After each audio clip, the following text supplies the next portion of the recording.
बिस्मिल्लाहिर्रहमानिर्रहीम। मेरा नाम डॉक्टर राशिद महमूद ख़ान है।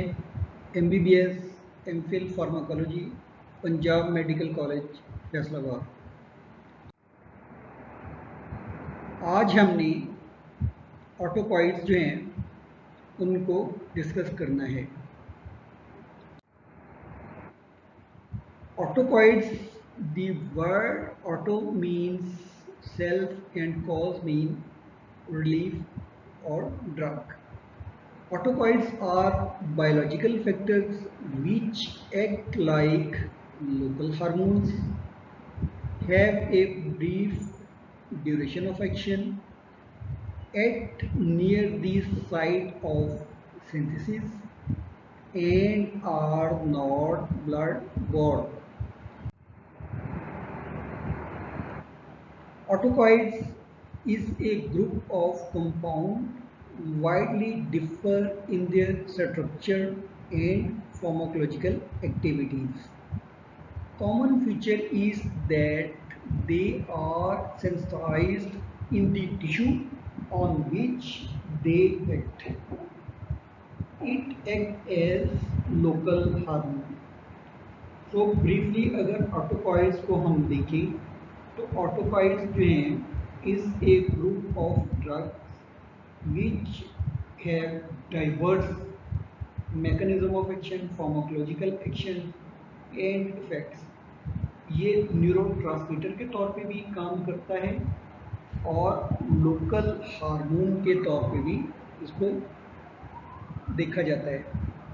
It has no direct action on cholinereceptors और adrenoreceptors, लेकिन इसके बावजूद it has strong action on smooth muscles।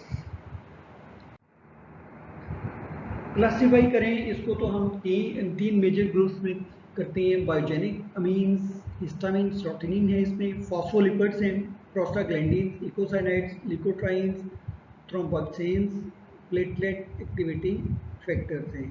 और पॉलीपेप्टाइड्स में अगर हमारे पास आ जाए एंजियोटेंसन्स एंड काइनेंस और ब्रेडिकाइनेंस जो हैं इसमें इंक्लूड होते हैं पॉलीपेप्टाइड ग्रुप में। अब अगर हम पॉलीपेप्टाइड ग्रुप को इसमें डिस्कस करें तो इसमें एंजियोटेंसन्स जो हैं वो ड्रग जो हैं वो इस ग्रुप में फॉल करती है। एंजियोटेंसन क्या है? It is an oligopeptide hormone, powerful dipsogen है, derived from the precursor molecule angiotensinogen, a serum globulin produced in the liver। कहाँ से बनता है? लिवर से बनता है एंजियोटेंसिनोजन, और उससे जो है एंजियोटेंशन एंजाइम जो है वो बनता है। It plays an important role in the renin angiotensin system present in the kidneys. ये डायग्रामेटिक जो है रिप्रेजेंटेशन है, लिवर से होता हुआ लंग्स में, लंग्स से ब्रेन में, और इधर से होता हुआ एड्रिनल के साथ ये किडनीज में आएगा। यहाँ पे decrease sodium and water retention जो है वो करती है। अब एंजियोटेंसिनोजन जो है लिवर में प्रेजेंट होता है। लिवर में ये रेनन एक्शन करेगा उसके ऊपर, एंजियोटेंशन 1 में कन्वर्ट करेगा। एंजियोटेंशन 1 जो है ये कन्वर्टिंग एंजाइम के साथ एंजियोटेंसिनोजन 2 में जो है वो कन्वर्ट होता है। एंजियोटेंशन 2 जो है एक साइड पे constriction of the vascular smooth muscles करेगी जिसके साथ इंक्रीज आफ्टर लोड होगा, और दूसरी साइड पे एल्डोस्टेरोन की स्टिमुलेशन करेगी जिसके साथ increased water and sodium retention होगा, जिसके साथ जो है वो प्रीलोड जो है वो हमारा बढ़ेगा। इसमें इम्पॉर्टेंट चीज़ ये है कि एंजियोटेंसन 2 एंजाइम्स जो है ये बहुत बड़ी मिकदार में रिसेप्टर्स इनके पड़े होती हैं लंग्स में। अब जो कोविड-19 था वो बच्चों में इसलिए ज़्यादा अटैक नहीं कर रहा था, क्योंकि ये एंजियोटेंसिन 2 एंजाइम्स जो हैं और रिसेप्टर्स जो हैं वो बच्चों में डेवलप नहीं होते, और वहाँ पे ये अपने जो कोविड-19 है वो अटैच नहीं हो सका उन रिसेप्टर्स के साथ, और इस वजह से साइटोकाइन स्ट्रॉन्ग और बाकी कॉम्प्लिकेशंस जो थी वो बच्चों में नहीं हो सकी, और वो एज ए कैरियर के तौर पे ही कोविड में सफ़र करते रहे। एंजियोटेंशन के इफेक्ट्स जो हैं वो क्या होते हैं? एंजियोटेंशन 2, 3, 4 टाइप्स की होती हैं, have a number of effects through out the body, किसी एक पार्ट पे नहीं होते, it has effects on through out the body. Angiotensin जो है modulate fat mass expansion through up regulation of the adipose tissues. इसमें डुअल एक्शन होता है, लाइपोजेनेसिस करते हैं and cause down regulation of lipolysis. Cardiovascular effects जो हैं इसमें पोटेंट वेजोकंस्ट्रिक्टर होते हैं, constriction of the arteries and in veins करते हैं, जिसके साथ ब्लड प्रेशर जो है वो बढ़ेगा। प्रोथ्रोम्बोटिक पोटेंशियल होता है, causes adhesion and aggregation of the platelets। Neuronal effects जो हैं वो क्या होंगे? एंजियोटेंशन इन 2 जो है इंक्रीज थर्स्ट सेंसेशन करेगी। सिमिलरली इसका जो है बैरो रिसेप्टर रिफ्लेक्स जो है उसको डिक्रीज करेगा and increase desire of salt. Third पे इसका जो न्यूरोनल इफेक्ट है वो है increase secretion of ADH in the posterior pituitary hormone पे, और एडीएच के जो हैं मल्टीपल रोल्स होते हैं inside the body. Fourth one, it also increases secretion of ACTH in the anterior pituitary, और ये न्यूरोनल इफेक्ट्स में फाइनली ये करता है कि potentiates the release of norepinephrine by direct action on post ganglionic sympathetic fibres.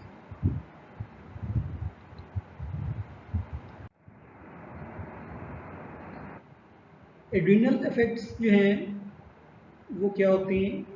Angiotensin 2 acts on the adrenal cortex, causing release of aldosterone। Aldosterone जो है rennin aldosterone system जो है किडनीज में वर्क करता है और play major role in the regulation of body electrolytes. Similarly elevated plasma angiotensin 2 levels जो हैं are responsible for elevated aldosterone levels present during the luteal phase of menstrual cycle। Renal effects क्या होते हैं इसके angiotensin 2 के? Angiotensin 2 has a direct effect on proximal tubules to increase sodium reabsorption. Increase in the systemic blood pressure will maintain renal perfusion pressure. However, constriction of afferent and efferent glomerular arterioles will tend to restrict renal blood flow। Angiotensin के जो antagonist हैं उसमें S inhibitors आ जाते हैं और receptor blockers आ जाते हैं। अब ये देखें एंजियोटेंसिनोजन है, लिवर में प्रेजेंट है, रेनिन ने उस पर आके लगना है और उसने एंजियोटेंसिन 1 बनाना है, फिर एस इनहिबिटर्स ने लगना है तो एंजियोटेंसिन 2 लगना है। तो एस इनहिबिटर्स जो है वो बेसिकली एंजियोटेंसिन 1 को एंजियोटेंसिन 2 में वो जो है वो कन्वर्ट नहीं होने देते। अब एंजियोटेंसिनोजन 2 जो है AT1 रिसेप्टर्स पे एक्ट करता है और AP2 रिसेप्टर्स पे एक्ट करता है। AT1 रिसेप्टर्स जो हैं उनको अर्ग जो हैं वो ब्लॉक करते हैं उनकी बाइंडिंग को, और यहाँ पे जो है वो एंटी हाइपरटेंसिव इफेक्ट जो है वो हम देते हैं अर्ग्स के साथ। ट्रीटमेंट जो है एंजियोटेंसिन से हम एक तो इसको हाइपरटेंशन की ट्रीटमेंट के लिए यूज़ करेंगे, and also it is used in the treatment of the congestive heart failure. अब सेकंड ग्रुप जो हमारे पॉलीपेप्टाइड्स में आ जाता है that is bradykinin. It is a plasma kinin. Plasma kinins are polypeptides split off from a plasma globulin kininogen by the action of specific enzyme kallikreins. Bradykinin in the plasma kinin produced by the liver and present in the plasma. It is a non-peptide. Effects जो आगे इसमें more potent vasodilator than acetylcholine होता है and histamine. Bradykinin जो है vasodilator effect बेहतर होता है इनका। फिर ये डायलिटेशन करते हैं थ्रू एंडोथेलियल नाइट्रस ऑक्साइड के साथ और प्रोस्टाग्लैंडिन I2 जनरेशन के साथ, जो कि आर्टरियोल्स में डायलिटेशन कर रहे होते हैं। लार्ज आर्टरीज, वेन्स और vessels with damaged endothelium are constricted through direct action on the smooth muscles. इसके अलावा they can release histamine and other mediators from the mast cells which add on to the action of the bradykinin. काइनेंस जो है इनका direct effect heart पे नहीं होता। Reflex tachycardia होता है, रिफ्लेक्स स्टिमुलेशन होती है अगर ब्लड प्रेशर फॉल कर जाए। काइनेन इंड्यूस्ड कॉन्ट्रैक्शन ऑफ इंटेस्टाइन, ब्रोंकोकंस्ट्रिक्शन भी करते हैं इन अस्थमेटिक पेशेंट्स में, मेनली इन दी एट्रियोल्स में। लार्ज आर्टरीज, मोस्ट वेन्स जो हैं उनमें इनके हमने पहले भी देखा है कि एक्शन जो है वो मार्क होते हैं। ये रिलीज करती हैं हिस्टामिन एंड अदर मीडिएटर्स। अभी मैंने आपको बताया कि इसमें जो है वो रिलीज करेंगे। अब काइनेंस जो हैं इसके रिसेप्टर्स जो हैं वो दो तरह के होते हैं, B1 एंड B2, लेकिन ब्रेडिकाइनिन की अफिनिटी जो है वो B2 के लिए ज़्यादा होती है as compare to B1। B1 located होते हैं लार्ज आर्टरीज के स्मूथ मसल्स में और वेन्स के स्मूथ मसल्स में, जो कि वहाँ पे कॉन्ट्रैक्शंस करवाते हैं। B1 रिसेप्टर्स जो हैं वो इन्फ्लेमेशन को रिड्यूस करेंगे so that they might play a major role in the inflamed sites. B2 receptors जो हैं वो विसरल स्मूथ मसल्स की कॉन्ट्रैक्शंस करते हैं of the intestine, uterus and bronchial muscles या एयरवेज में।